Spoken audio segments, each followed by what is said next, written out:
I do realize there's still a lot of confusion about compliance. So many companies, or especially one in particular, has put a lot of energy into teaching the members on what compliance is and what they can say and what they cannot say.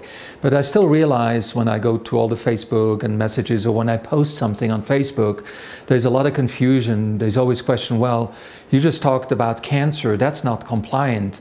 And so I thought it would be a good idea to just talk a little bit about what is compliant speech, what does the FDA or the FTC look at to make it compliant or non-compliant. And in general, you can say if you are part of a multi-level marketing company or network marketing company and you are trying to sell a product or you're trying to sign up a new member or distributor, automatically that is called commercial speech because you're trying to do something commercially. You're trying to sell something or to make money of it in one way or the other. Commercial speech has its own rules, and there's two agencies that will look at that. The FDA would look at the health claims that you make, and then the FTC, so the FDA stands for Food and Drug Administration, and the FTC, which stands for the Federal Trade Commission, will look at on how do you use your marketing claims to try to sell something. When you have listened to my lecture, I frequently talk about living above the line. We have a big red line. Everything above the line is wellness, fitness, healthy living, toxin-free living. It's anything you can do, no matter what your background is, to support your own lifestyle, to make a healthy lifestyle. Everything below the line is somebody else going to be responsible for that, a healthcare provider.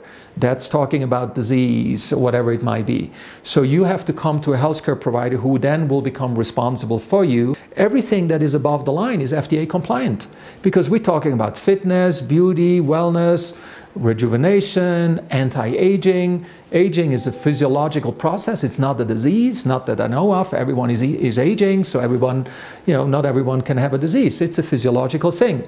So as long as you talk about these things that are above the line, you're going to be fine.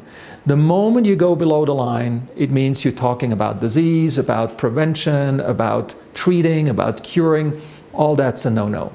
Most of essential oils in the world are sold to network marketing companies. I mean, it's just the history, and the history for that is when you go into a store and you see 200 different essential oils, you would have no idea which one to buy.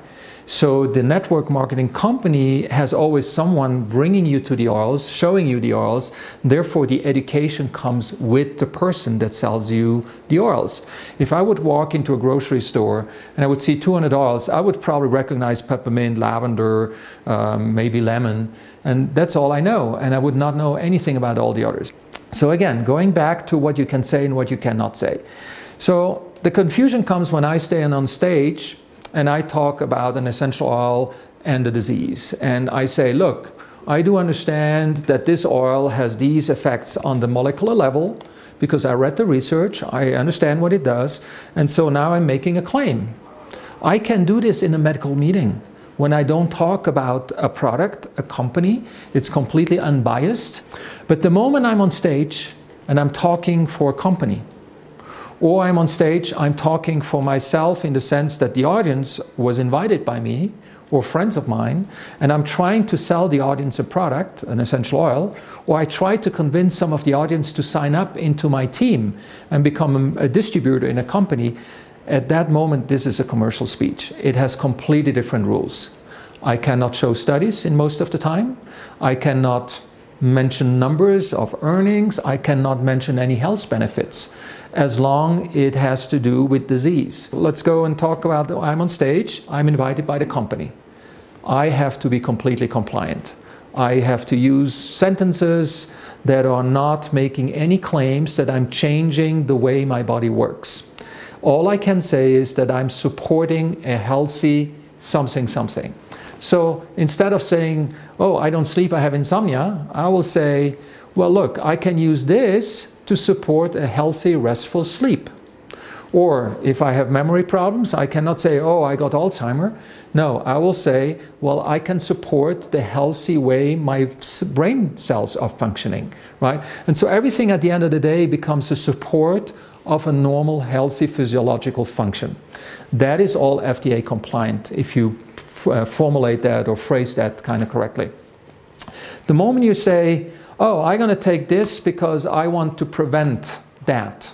That's a no-no. So again, going back, if I go on stage paid by the company, I'm an extension of the company. If I go on stage and I have my own people there that are buying from me or buying to the company, I make a little bit money of it, or I'm an extension of the company.